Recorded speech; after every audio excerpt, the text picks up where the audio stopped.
Hello there, guys, and welcome back to my channel for, transfer special, transfer deadline day special, on a day where I feel like I'm more upset by things than some other people are, which, not ideal. Enzo will, fingers crossed, still cheer me up at some point later on.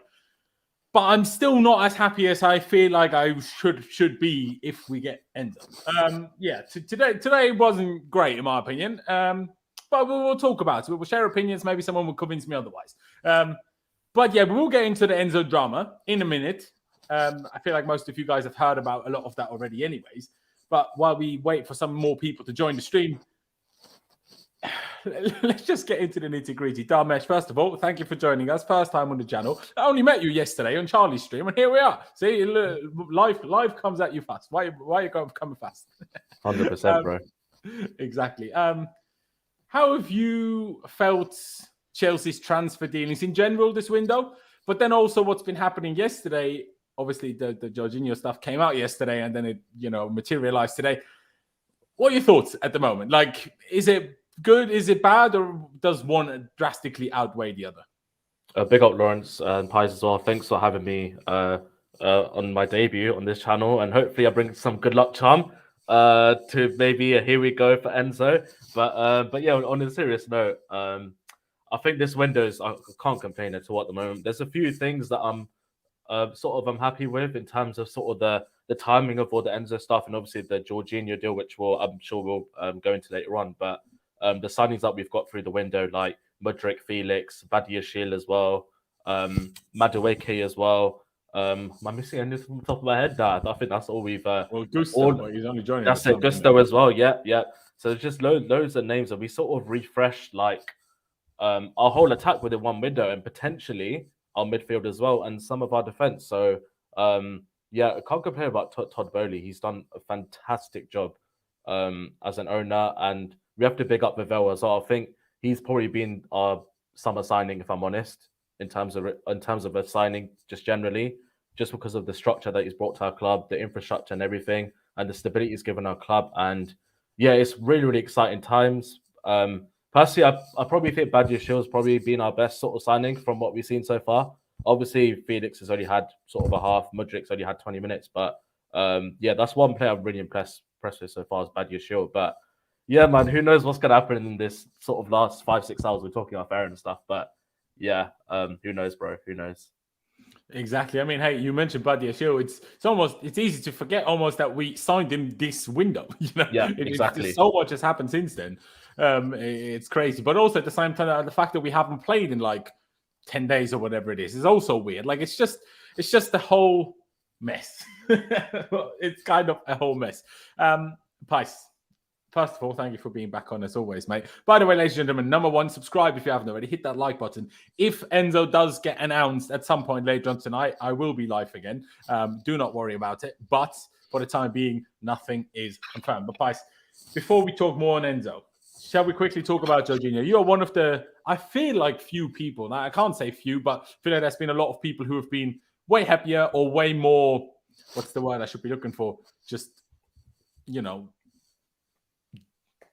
no real reaction by too many people to this happening.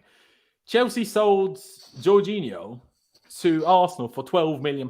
Well, 10 million plus 2 million of add-ons, some of which is winning the Premier League, but I guess that part is at least looking good. Maybe the £12 million is fairly likely. GNA TV raid, big up yourself, Jem, big up yourself. Everyone that's joined from GNA, I appreciate you all. But yeah, Pice, you are one of the people that has not agreed with what's this happening, like myself. I mean, Dalmesh to be fair as well, but I still feel like a lot of people are happy about it, and I just cannot understand. Like, even in my head, you need to separate. What did we at some point have to get rid of Jorginho, or Jorginho going to Arsenal specifically in January? I think those are very two different questions, because Jorginho eventually leaving, even though I keep saying this, I would have preferred him to stay over Kante in the summer, purely for the ones available regularly. The other one isn't, and I can't trust Kante to be back to being available again. How can I know? But fair enough. If you thought, okay, just let him go in the summer. But helping Arsenal, in my opinion, drastically helping Arsenal. Some people say, oh, it won't help them much. I think it will help them loads because there's loads of games where Partey doesn't actually look that good for them. There's certain games where they will most certainly need Partey over Jorginho, other than the fact there's always the chance that Partey needs to go to prison instead of playing football from one day to another. So, they will need him. That's for sure. They will need Jorginho. And if they win the league with him, 2 games before the end of the season, they play us at the Bridge?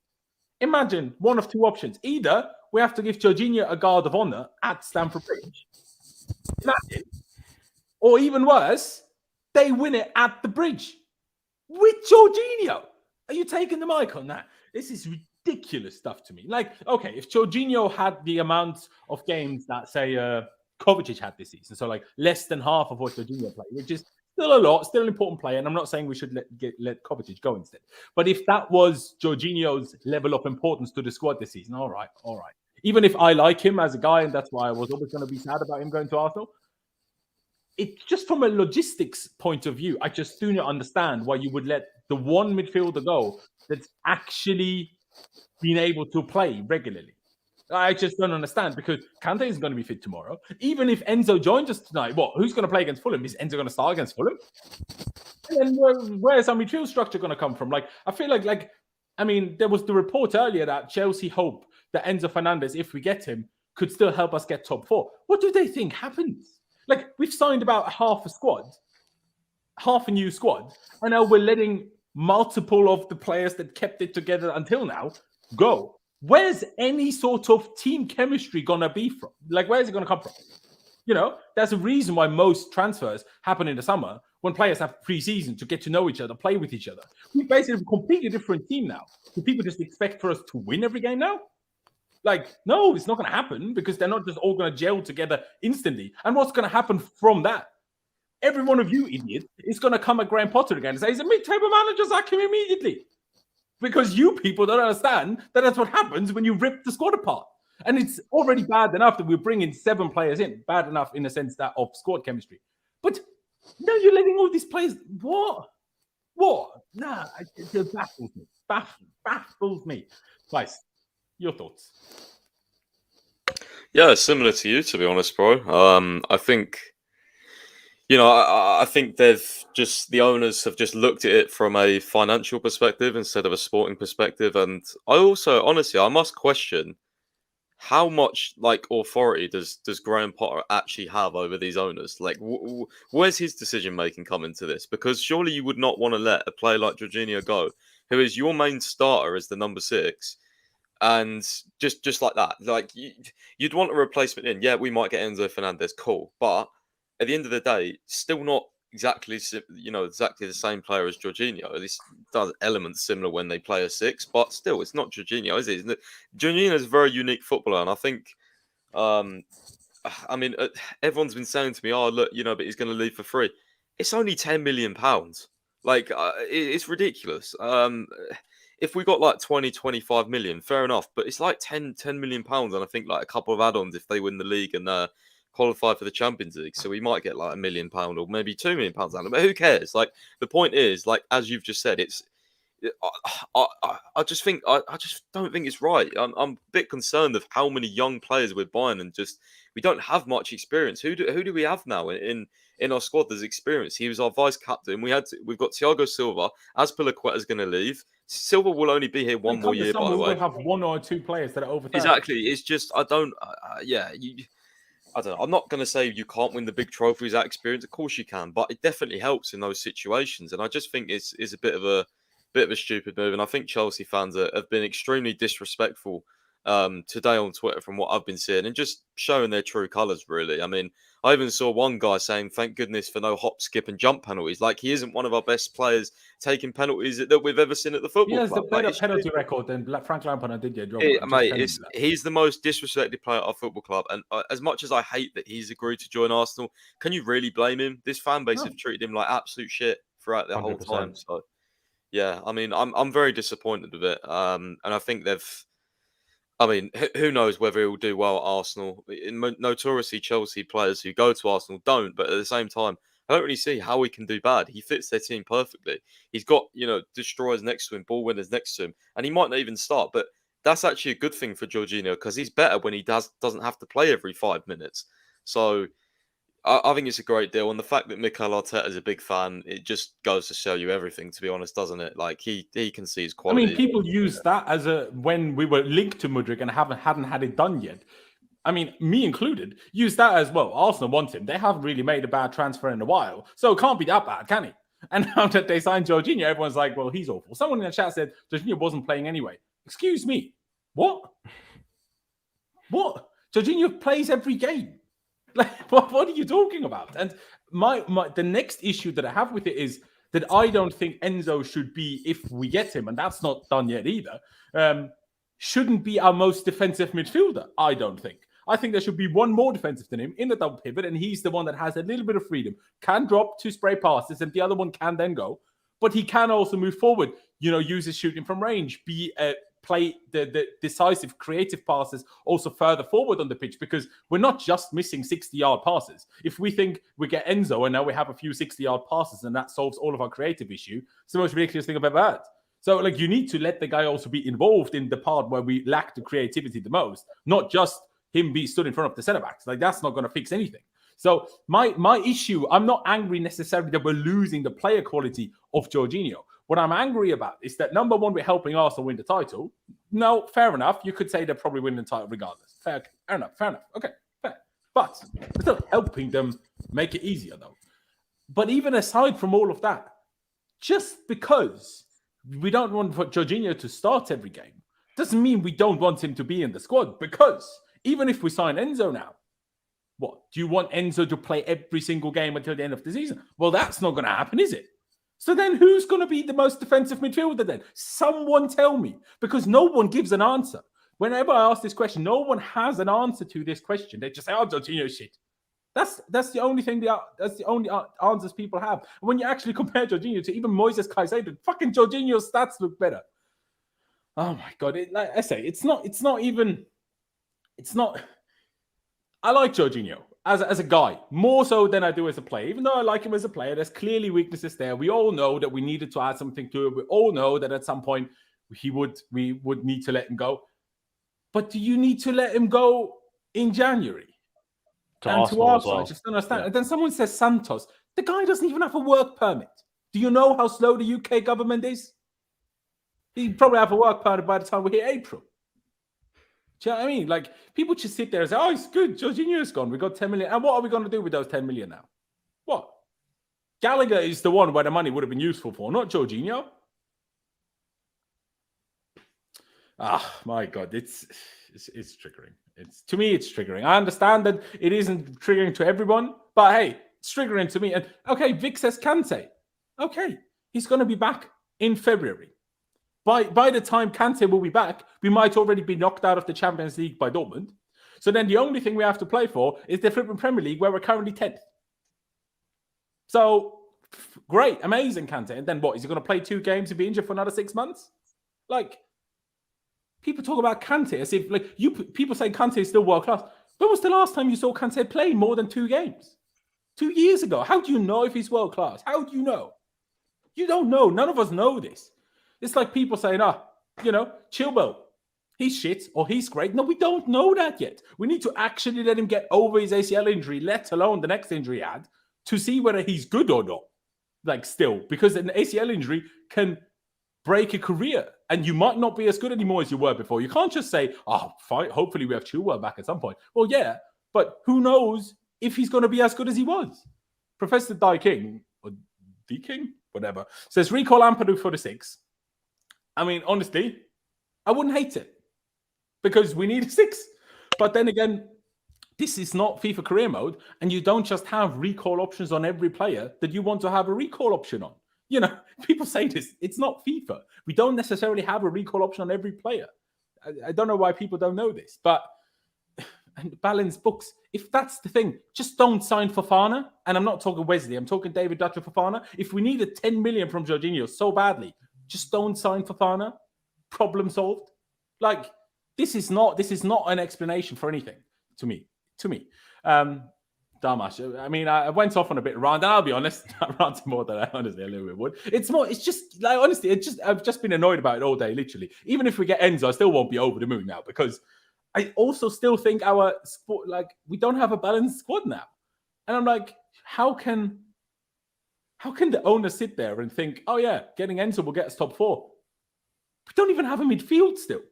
Like, we basically have Enzo and no one because Kante's always fit. And to me, Kovacic and Enzo are best in the same position. Yeah, it's a mad one because, like, I get what you mean in some points, but like, I think we all knew eventually Jorginho was going to leave anyway by the end of the summer. But I guess the only positive I can think of by selling Jorginho at this point, at this moment in time, is sort of the 12 million that we get for him, basically the money that we actually get for him now, because we get nothing for him in the summer. So we have to remember that as well. And remember as well, we spent God knows how much this January as well. We have to recoup some sort of money as well to obviously balance the books and obviously move that onto other transfers and stuff. So for our summer targets, i.e., say goalkeeper, striker as well. So in this moment in time, the only positive I can think of is obviously the money involved, and partially his performances haven't been great as well. But at the same time, like, having Jorginho, let's not forget as well, he was pivotal to us winning the Champions League, the Super Cup as well as the Club World Cup as well. He was great in sort of those runs as well. And Tuchel specifically accommodated for Jorginho because he saw Jorginho's frailties in the 4, where Potter's playing him in the 4 right now, and sort of catered for that. And in a way, look how successful we were under Tuchel in a way, like at the start at least, until obviously this season where it all went to shit because we had so many injuries and the players lost the dressing room and stuff. So yeah, it's a weird one. Like, Jorginho definitely divides like opinion in the fan base for sure, but we just have to appreciate what he did for us and just move on. I guess that's it, and move on to sort of our next targets, basically. No, exactly. And I just want to bring this up because this is for Arsenal fans. This was brought out, and it's so fascinating when you look at it that aside from the things that Jorginho doesn't try, so shooting and taking players on, and obviously aerials, he's literally better than Thomas Partey in every stat. Every stat given here, I should clarify. Then obviously no one cares about Thomas Partey, Caicedo, and even against Caicedo, like, Jorginho is better at so many things other than aerial duels. Okay, a few more duels won, but look at how much better Jorginho is. And people tell me Moises Caicedo can play offensively. He's gonna fix our creative issues. No, he's flipping not. It's just, again, I'm not trying to say Jorginho is the best player in the world. No way am I trying to say that. But why do we have to disrespect players? I don't understand. Like, I mean, you will see. I think Jorginho will be great for Arsenal. I think Jorginho will be a drastic help to Arsenal. And I think Chelsea fans will sit there and say, oh, shit. I mean, I hope it goes like it did with David Luiz and he gets sent off every 2 weeks. That would be fun. But I just feel like it won't. You know what I mean? I just feel like... Can I also add as well, like, I think more the reason why Arsenal are looking at or have bought Jorginho is because literally for the fact that he can see games off as well. So as I think Pys mentioned before, you won't have to play every single game. And literally, like, you're coming for the last 20, 30 minutes. If Arsenal winning, they'll see the game off like that. And that's what I think his best attribute is. And also recycling the ball as well, which they'll need, like, in terms of controlling the midfield. But yeah, I just thought it was worth getting out in there. No, like, absolutely. I don't think he'll start every game. So yeah. I agree with you, Matt. I agree. And what tops this off, arguably, even though I'm always maybe slightly harsh about it when I initially replied to Pys' tweet about it, but the fact that this only happened because apparently we needed to get a little bit of money from somewhere, or is it squad size? I don't know necessarily the reason, but obviously, we didn't discuss it on my channel actually, but so we received an offer from Everton for £40 million plus 5 million add-ons for Conor Gallagher. Chelsea were apparently inclined to accept, but Conor Gallagher refused to go to Everton. We don't really want to sell to Newcastle because we see them as a rival for top 4. Again, with no defensive midfielder, that's never going to happen. So you might as well give them whatever they want. So it doesn't make a difference at all. But basically, just because Gallagher said no to Everton, we now had to let go of Jorginho and have no DM for the rest of the season. I mean, sorry, but when you think about it that way, why the flip is Cheyenne? I'm not sure if you guys know Cheyenne, but Cheyenne just called me. That's a bit weird. But anyway, Pice, I know you're not the biggest fan of Gallagher. I know you were over the moon when we initially heard of that report. When you think about it that way, stop calling me Cheyenne, man.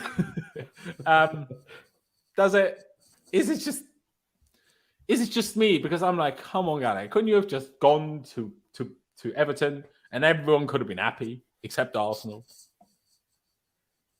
Do you know what I mean? Yeah, I mean, I don't know. Maybe it's a bit of a selfish point of view on our part. I mean, we'd love him to go to Everton, but I don't think it would be good for his career. You know, we would want the money, but no, if we're being realistic, I mean, it was shut down pretty quickly as well. I think it was within 30 minutes of that report being released at their bid that, you know, apparently it said, "Oh, I don't want to go." So, fair enough. I mean, it would have been a bank robbery by us, in my opinion. I mean, it would have been like a huge amount of money. I never ever thought in the wildest dreams we would get 45 million. I just didn't believe a club would bid that. So I mean, maybe now he's staying. You know, I'm not the biggest fan, but hopefully we can get that offer again in the summer. I mean, Crystal Palace will have more money then. I think other clubs will certainly be there. I mean, maybe West Ham, someone like that. I don't know. But yeah, I don't think it's a missed opportunity as such, but I think it's like it's just a bit frustrating that, you know, no other club wanted to come in with a permanent offer. I think Newcastle were looking at a loan. But yeah, the Athletic said Chelsea didn't want to sell to Newcastle anyway because they view them as top 4 rivals. So, Pies, honestly, we can get more than like 40 million as well, because initially that's what they were willing to offer up front, as well as the 5 million add-ons. But I reckon if we sort of pursued that, we could definitely get at least push for about 55 million, because what people need to remember is negotiations don't happen just like that. You don't just go, It's oh, very okay, rare 40 that the million first we'll take. offer gets accepted. We can honestly push at least 10 to 15 million, and imagine we get that money. Look what it'll do to sort of our funds and stuff. And obviously, exactly. there's that thing as well where if we sell a homegrown player or something like that, I think mentioned it on Charlie's stream yesterday, wasn't it, Laurenz? Yeah. That basically for amortization, it's basically like, well, Pice, you tweeted it yesterday. I'm not sure if I'm going to find it that quickly now, but essentially, like selling Gallagher for 40 million would be like signing players worth 280 million on 7-year contracts. 7-year contracts, that basically, yeah, exactly. I mean, one thing that maybe needs to be added to that a little bit, because obviously for homegrown players you didn't have a cost, but Jorginho, because he's now in his last year of the contract, the only cost you have left is the last part of the amortization, I guess. So that 10 million, I guess, completely equals that amortization. So I get it's still better like to sell someone on the last year of a contract than with someone that still has 3 years left. If I'm honest, Detailer, you've asked about invoice financing a couple of times. I have no idea what invoice financing is supposed to be.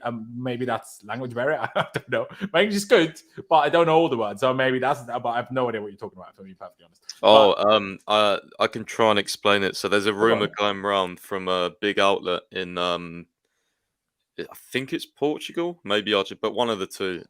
Essentially, they've said that Chelsea have contacted a company to help pay for the Endo transfer, but it means that Chelsea or something like Benfica can get slightly more upfront, and then apparently it's like I don't really understand it. But it says Chelsea's contacting to bring up from it, or Chelsea's contacting a factoring company so they can pay the release clause, avoid FFP, and pay through time the money. Apparently, it's like what Roman used to do with Fordstam or something like that. Maybe it's Clear Lake injecting capital or something. I don't know, but there's a rumor going around about it, and yeah. I don't really understand it, to be honest. I have a screen. Let me try and find the screenshot. Someone did very interesting because just by what you said now, my logic from that would be, okay, we can't afford to pay as much upfront as Benfica want, so we're basically. I've got it. So it says to explain what this means is that the factoring company pay Benfica the money they want in one go. Chelsea then pay to the company installments. This way, Chelsea avoid FFP issues as they can spread the cost via contract length. Bowley is a genius, if true. So basically, we'd just be owing money to the company. So the company, It's basically, whoever I guess, like taking a loan. Like if you take a Yeah, loan from a bank and then much. you pay for, It say, your might be- car, and you pay for your car and you're not paying it off on a lease, but you pay it straight up. But you took the loan, then you're paying back the loan instead of paying off the car on a monthly or whatever basis. something like that. But That's what a I really- find interesting about that is, I didn't know that was allowed, if I'm honest, because if that was allowed, why doesn't everyone do that? Because that'd be way smarter. Do you know what I mean, especially when you're talking release clauses, and they are obviously all always in one go. And if you just do that instead, it's no problem, because it's not like 90% of large football clubs. I mean, that's a good question by Rich. Is there interest on it? And if so, how much interest? That is a good question, to be fair. I don't know. But again, I mean, yeah, Santiago, you could say maybe we just found another loophole. Although Pice also said that's kind of what Roman did. I just find it interesting that is there no UEFA FIFA rulings on where money comes from, I guess. But at the same time, didn't Neymar pay for his own release clause out of Barcelona himself by the money that the Qataris transferred him? So maybe it doesn't matter, I guess. Why I said it was like Roman is because I thought a couple of times in the past that Fordston, his company, like they injected capital into the club so Chelsea could afford certain things, and then Chelsea then like paid it back over time. So but was Fordston his own company though? Yeah, he was. Yeah, I think he ran but that it. is different though, is it not? I don't know. I'm pretty sure that's what it means, though, isn't it? But I'm not sure if you're allowed to get borrow money from Clearlake for a transfer. I'd imagine. Is it from Clearlake though? Did it say that? If it did, sorry. No, it says a factoring company, but people have said that's what I'm saying. Because why wouldn't it just say Clearlake if it's Clearlake? Do you know what I mean? Well, I mean, but then why would we want to pay back a random company? Like, I don't know. Maybe it's one of Todd's. It's a bit of a weird one. I mean, maybe that's what you have to do, because maybe, I mean, I guess if Roman did it, then maybe not. But my logic would have been, Could be Guggenheim. Do it with our own company, then FIFA. I mean, it's basically what City do, how they illegally, sponsor the club through fake sponsorship with their own money. And I guess that's what you could stamp as if Clearlake just put extra money in as. But I guess, yeah, I mean, if Roman did it, then clearly it would have been okay. But that would have been my logic. So if you use an external company, then it wouldn't count as that, I suppose. But again, I'm not it depends on who the factoring company is. Yeah, exactly, Valdo. I don't know. I'm no expert on this. I do apologize. But hey, if they figure it out, again, I can only repeat what I've said multiple times. If there's one thing that I trust these owners on, it's keeping the finances under control. What I don't necessarily trust them is being perfect in footballing negotiations, in picking the perfect players. Now, the recruitment staff, I maybe trust those guys more. But if it's about bowley picking, then I'm like, whoa. But in terms of financials, I'm going to trust it. I test DM.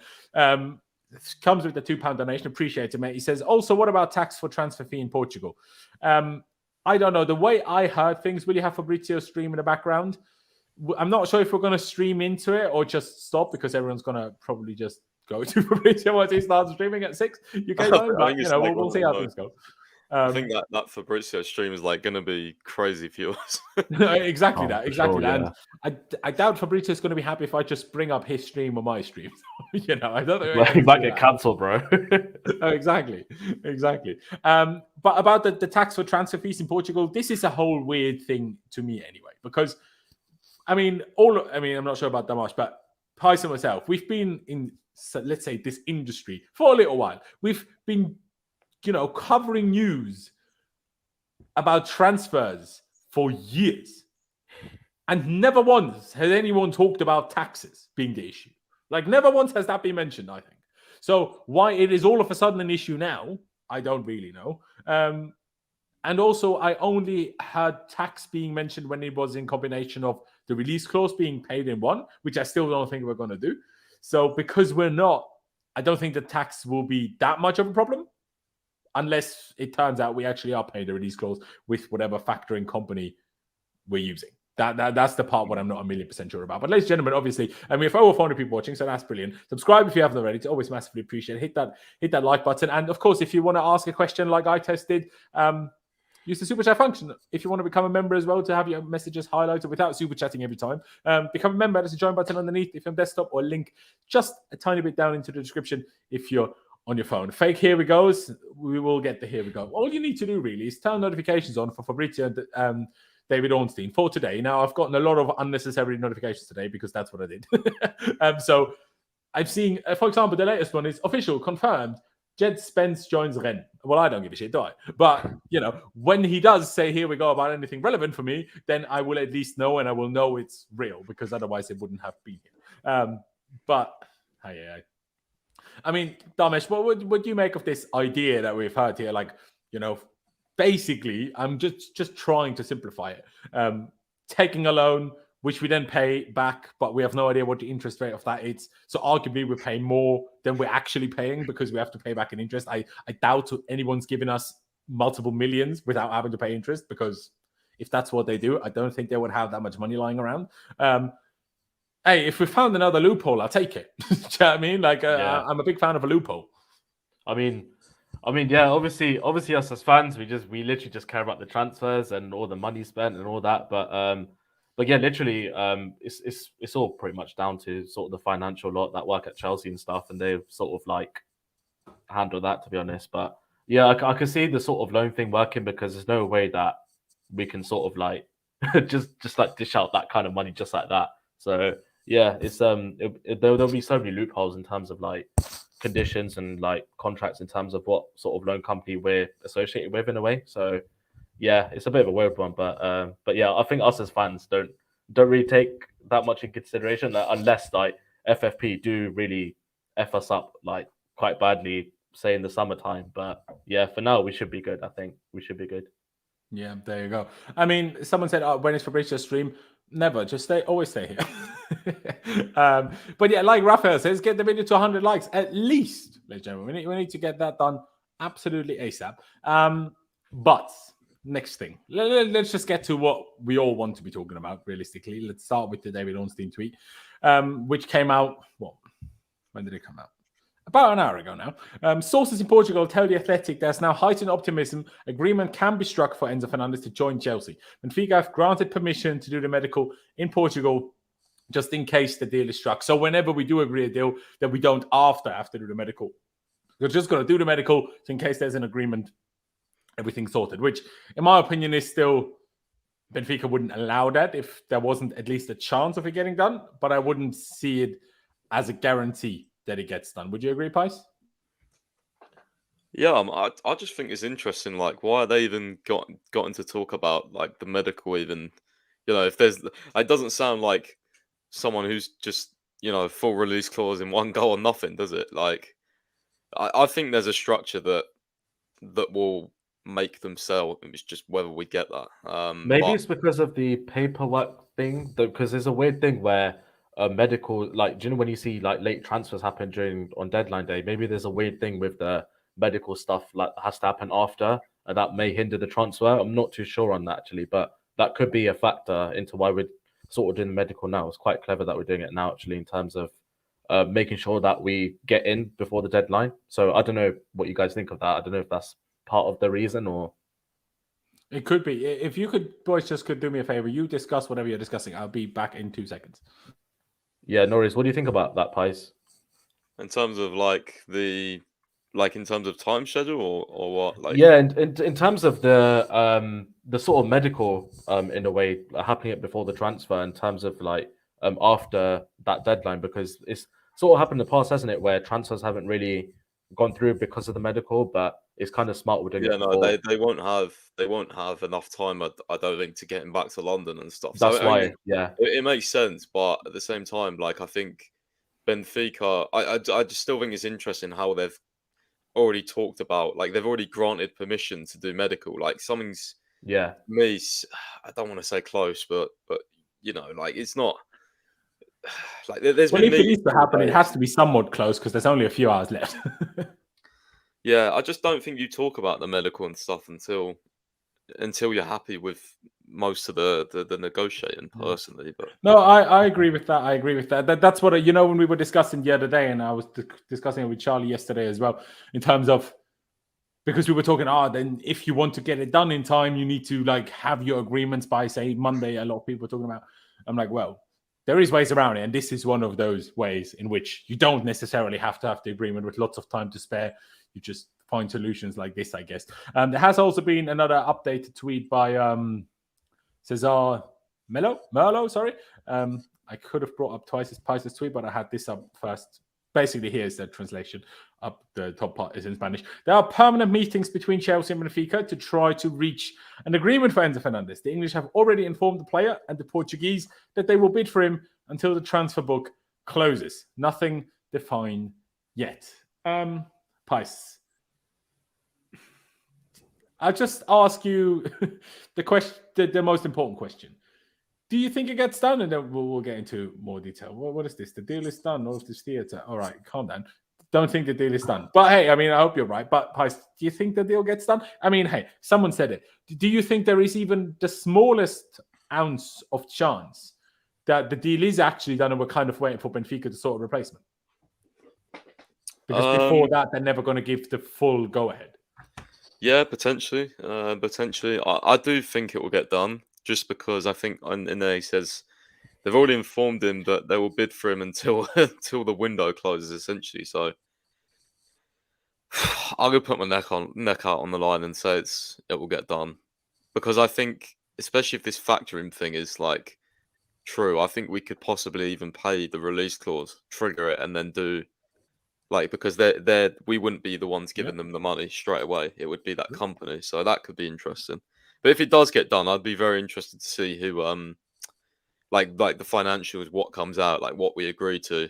I'd be fascinated, because there's been so many different theories and sources and things like that have been saying different things, different structures, different payment, how many payments, all that sort of stuff. So sorry. Meetings to see is this Tinder and 10 tops it off. Should be married by the amount of times we've met. From flip side. It's quite funny, to be fair, but it does feel like that a little bit, doesn't it, Damesh? Because how many, like Jacob Steinberg today in the afternoon said Benfica still only want the release clause, and then when that was the case, I'm like, excuse me, what have we been doing all of these hours, all of these days? If they never change their mind, like honestly, maybe I should bring that tweet up. I put it in the group chat earlier, didn't I, Pys? You were laughing about it, where it was like, Benoit Bali doesn't take no for an answer. So Benoit Bali just messaging Rui Costa, 120 million. He says no. Bali says yes. Rui Costa says no. Bali says yes. I'm like, is this what's happened the last weeks and days and months and whatever else? Do you know what I mean? Like, it's just, I want to know what has been happening, because it's like a game of it's like games, essentially, isn't it? It's like a game of like who blinks first. I think Matt Law and a couple others said that. Like, it's like, it's like that text message, that troll text message thing you linked into the chat, where it's like no, yes, no, yes, no. Is it like when you've got both parties and so many individuals? Like, it's not just Benoit Bali, it's so many others. There's also the Benfica board who will probably be divided. And it's just like a game of who blinks first, who walks away, who's the most powerful sort of thing. Because at the end of the day, this is deadline day, and something has to happen. So yeah. It's like games, essentially. No, exactly. That is exactly what it is. I'm just super quickly gonna read something. I mean, maybe I'll read it once you guys. I get you guys to talk about something specific again, because otherwise it's a bit weird. But Damesh, do you, just feeling wise, do you think it gets done? I mean, Jester says here, it's called playing chicken. I mean, yeah, kind of. Literally, I mean, I initially dismissed you, but then when I continued reading that message, who was it? Chelsea, CFC something. Where is it? CFC 247. The deal is done. All of this theatre, marketing drama helps save face for Rui Costa and makes Bodie look like an owner god. I mean, hey, it's a conspiracy that could be true, but I feel like we can't just sit here and expect that to be true. But do you think it gets done? I mean, multiple big sources have claimed, the Jorginho thing had nothing to do with Enzo.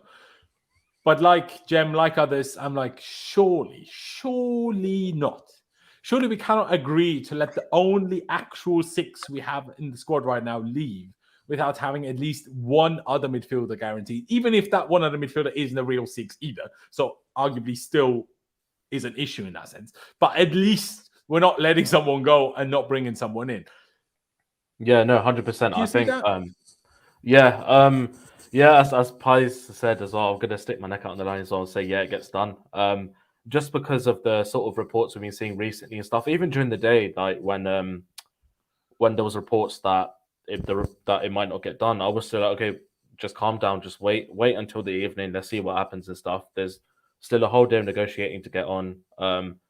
Obviously, Burnley and Bali as well. They, I don't know if you guys seen that tweet. It's the substitute thing. So they literally, they literally were involved. Like from now, they had to take sort of like action in terms of their owner versus our owner and like negotiating and stuff. And I trust that Bowley can get this through. I think we might have to wait a bit, but my gut's saying it gets done. And especially since I don't want to keep going back to the Jorginho sale, but if we're selling Jorginho, surely we'll have someone like lined up, as you mentioned. Like surely we'll have at least someone come in, but that's obviously another issue to deal with in terms of like who's going to fill in the six and stuff. I know Enzo can play there, but I'd rather us play further forward in a way. But yeah, my gut says the deal will get done, tonight. There you go. I mean, Pys, is there anything else which at this moment in time we still need to discuss in terms of Enzo? I guess it's just that, we've already talked about it 2 days ago, what we've bid. It seems that we've bid 120 million euros. Apparently, according to, was it Ornstein or was it Jacob Steinberg, we don't want to go above that, which I'm not sure about. If things don't get done, if we apparently don't take no for an answer, I wouldn't be surprised if we go. But I think we're more likely to go a little bit over the value, or over the release clause, but try to pay without a release clause than we are of actually meeting the release clause. Even though obviously the thing Pys brought up earlier with the kind of loan, maybe that makes the release clause more likely, but I still feel like that's just opening us up to some sort of FIFA investigation. They will just try to screw us over somehow. So I'm like, I'd just be hesitant from that point of view. We'll get to another one where people just trying to screw us over, which is a bit interesting. But Pys, is there anything else to mention? It's kind of just waiting for what comes out. We've reportedly been in this last decisive meeting this afternoon, but I mean, that came out, 2-3 hours ago? We haven't had anything conclusive since then, so I'm not sure if we're still in meetings or are there going to be more meetings or whatever else that's happening. But is there anything else to say? No, not really. Not really at the moment. I think just waiting for that breaking news, whether it's going to get done or not. No, exactly. We just need to wait. And there is something we need to discuss here, seemingly, which has kind of come out of nowhere. Because that's just how it goes for our signings. João Felix gets himself sent off on the first day, and now the FA have opened an investigation into Mahilo Mudryk's use of the N-word in a TikTok video. I mean, really? Oh, my days. Okay, let's just read through it. It explains everything, and then we can discuss it. The Football Association has opened an investigation into a video which showed Mahilo Mudryk using the N-word in the TikTok video. Mudryk 22 posted the now deleted video. He's always 21, I thought. Doesn't he turn 22 in February? No, I think he's already 22. 22, yeah, I think he is, yeah. Fair enough. Sorry. Posted a now deleted video in July 2022. The Ukrainian who joined Chelsea for an initial £62 million earlier this month has issued an apology after the footage emerged. Mudryk was reciting a 2017 freestyle rap by American artist Lil Baby, which contained the N-word. The FA will now decide if Mudryk should be punished for the video, which has been viewed over 214,000 times. How can they know that? Or not the original one, the resurfaced one, potentially. Mudryk's representatives issued an apology after the video emerged on Monday night. Mahilo is deeply sorry for any offense caused. Mudryk's representative said in a statement, while his intention was solely to recite lyrics of a song, Mahilo regrets his decisions and wholeheartedly accepts it was not appropriate. The FA has previously punished players for historic social media posts which were seen to have brought the game into disrepute. Middlesbrough's Mark Bowler was punished earlier this year over a tweet he posted when he was just 14 years old. Bowler, then aged 24, was given a warning and ordered to complete an education course over homophobic social media posts. Similarly, an investigation was opened up in 2021 when a past tweet from Jared Bowen was discovered to have used offensive racist terminology. Bowen also received a warning and told to complete an education course for using the N-word in a tweet when he was just 15 years old. Andrey Gray was given a 4-match ban in 2016 for homophobic comments made on social media in 2012. And the then Burnley forward was fined £25,000 and ordered to attend an FA education course following an independent regulatory commission hearing.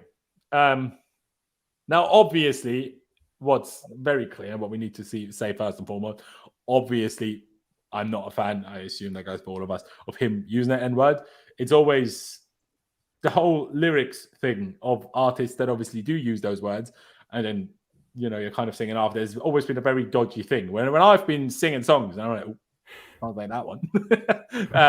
But there have always been people that have, and I've always been, can we? I'm like, I'm not sure. I'm not going to. He shouldn't have. That's for damn sure. We all shouldn't. But can we start that by just making people not use those words in publicized things? Maybe. I don't know. But fact of the matter is, he did it. It's been deleted.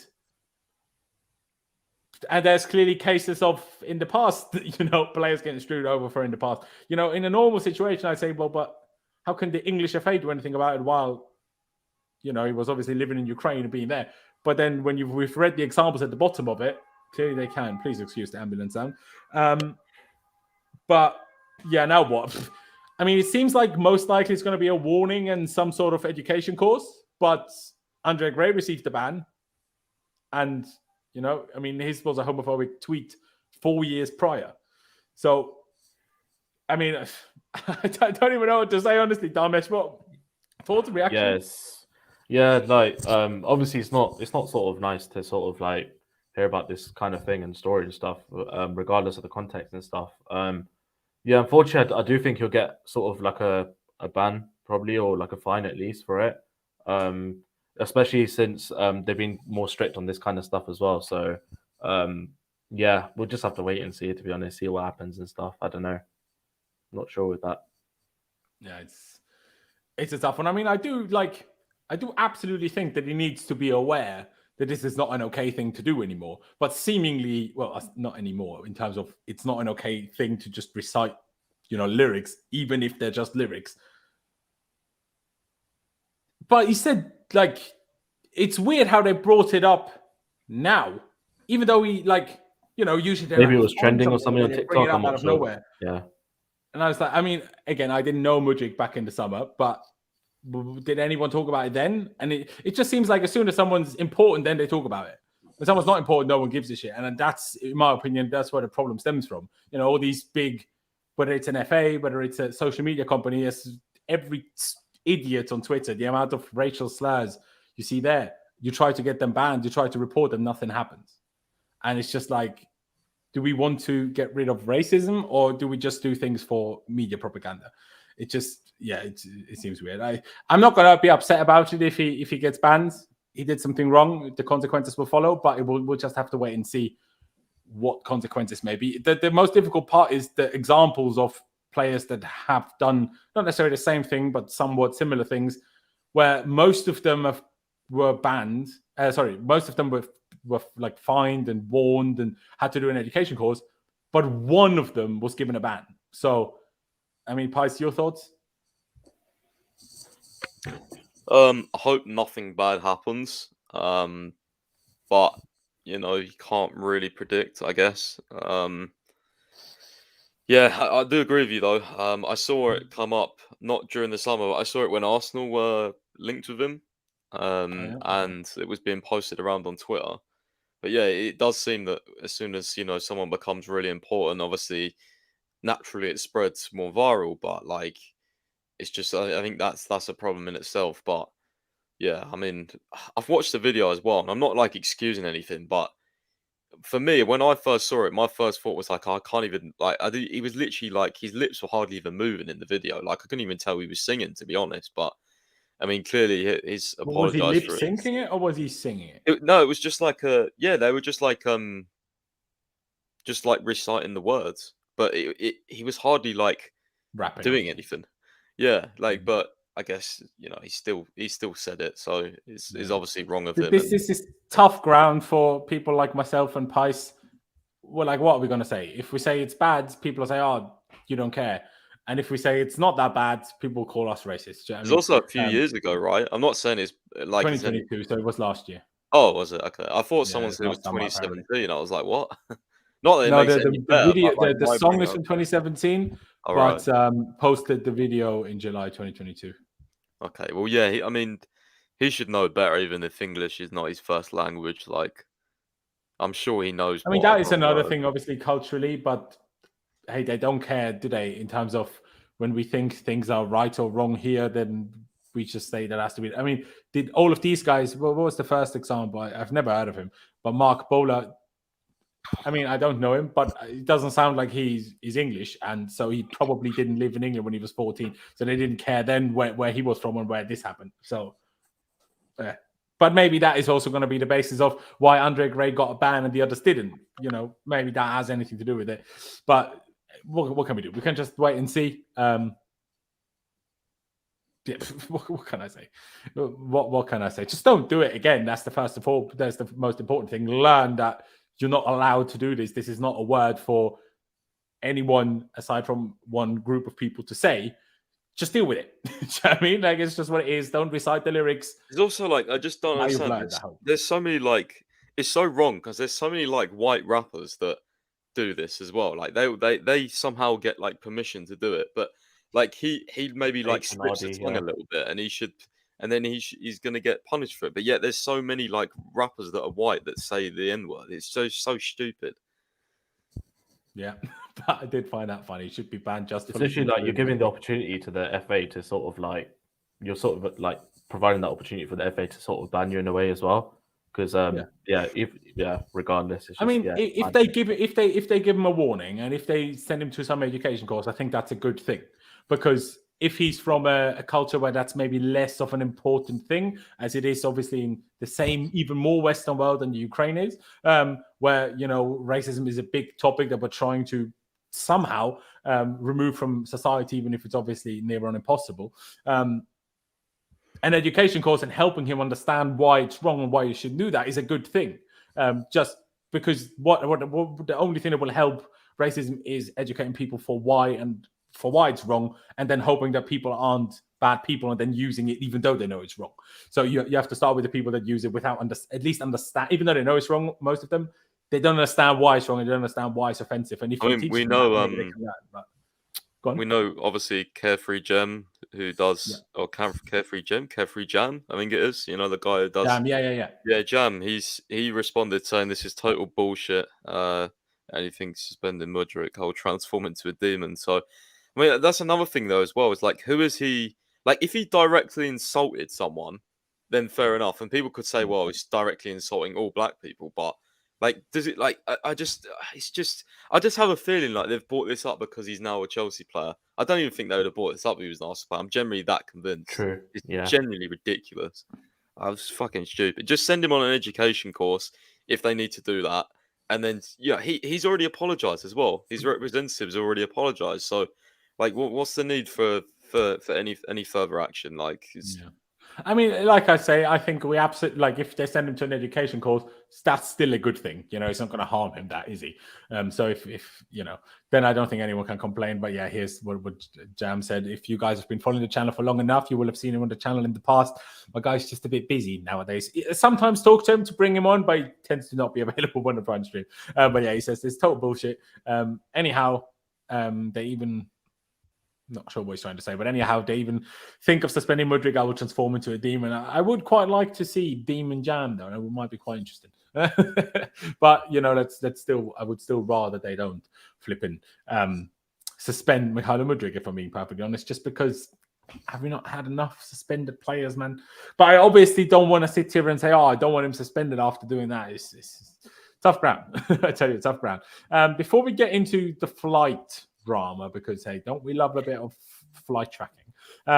Let's quickly talk about outgoings. Chelsea gets greedy in negotiations. Ziyech has stepped in himself now and tells Chelsea to let him go to PSG. What is the situation in terms of this loan move? Again, we haven't necessarily touched on it on this channel. Hakim Ziyech is reportedly, even confirmed by the PSG manager, in talks with joining PSG on loan, with an option to buy, which we thought was, Pies initially told us was reported by David Ornstein, turns out it was Adam Crafton.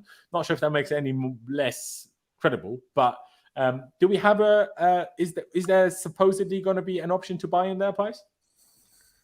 I mean, that Ornstein thing was weird because it had both their names in the article, and I thought because Ornstein's a transfer report was from him, but then he responded it was from someone else. I was like, okay. But yeah, anyway, I think there's been a lot, like, this one's been confusing as well. There's been some people that have been saying Chelsea don't want to actually include an option at all because they feel like they can gain more value if he plays well than just getting like 15-20 million now. And then there's I think Fab said they were talking about an option.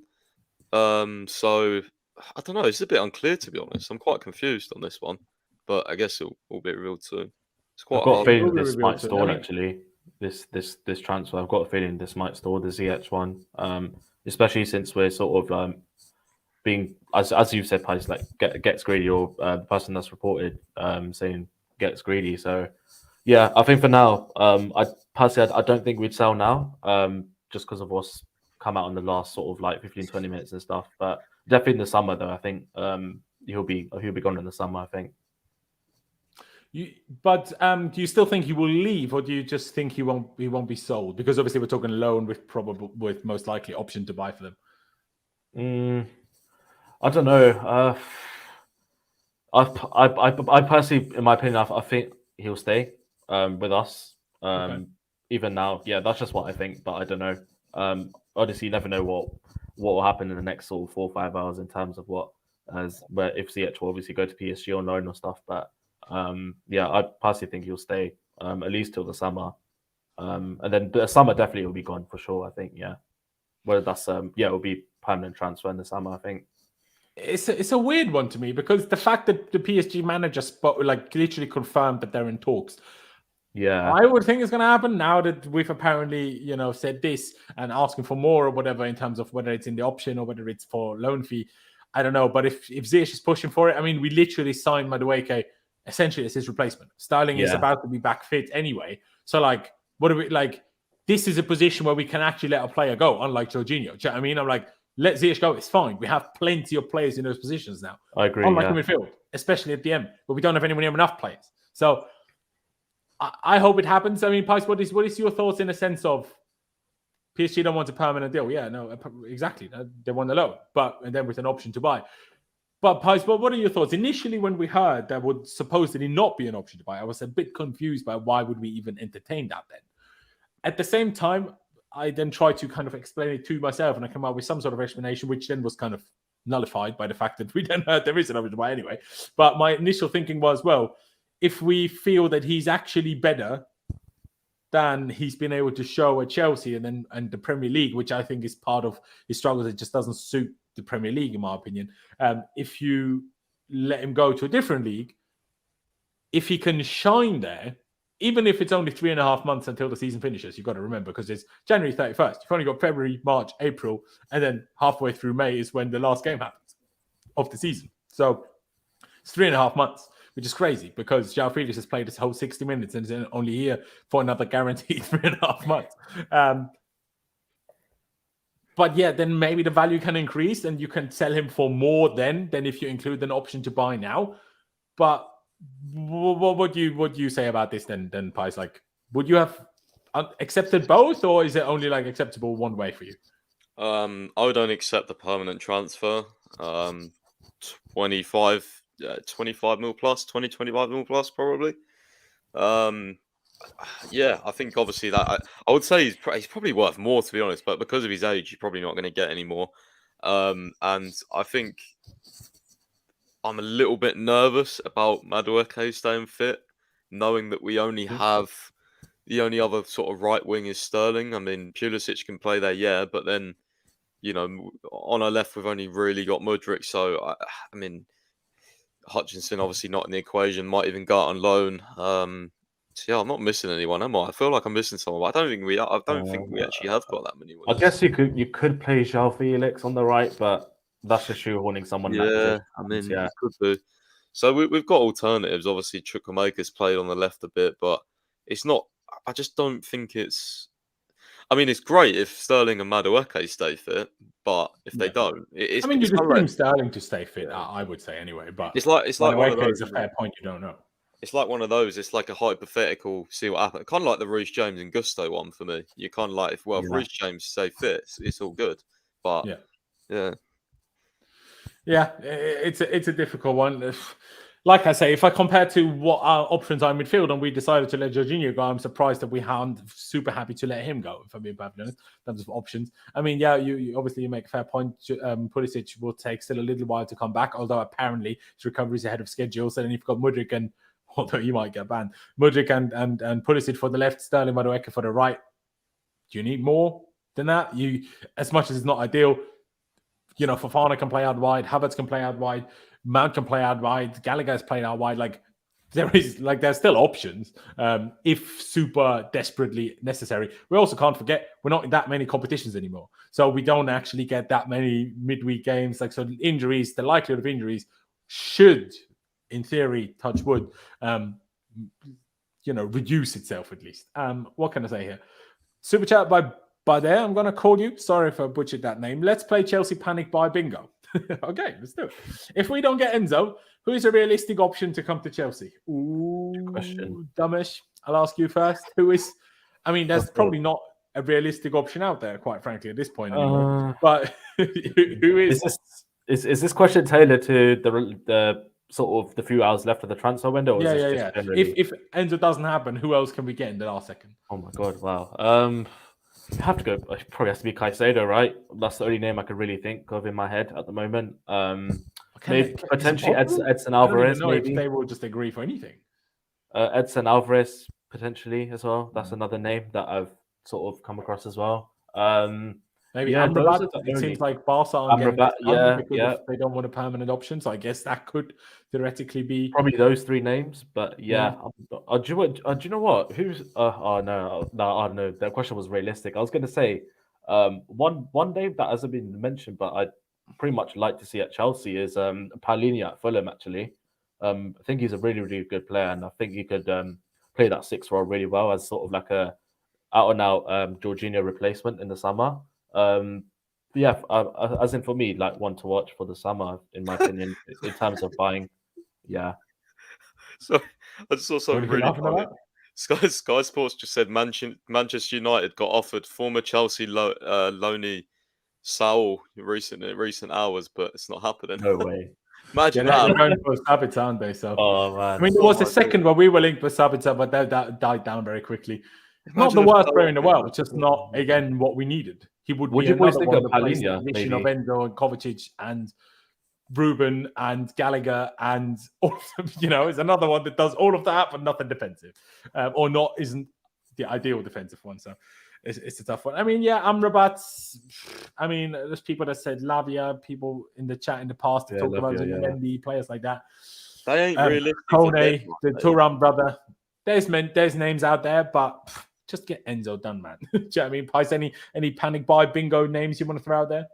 When I think of panic buy, like I'm trying to think, like Lavia, Southampton, like none of these teams are going to sell in the last few hours.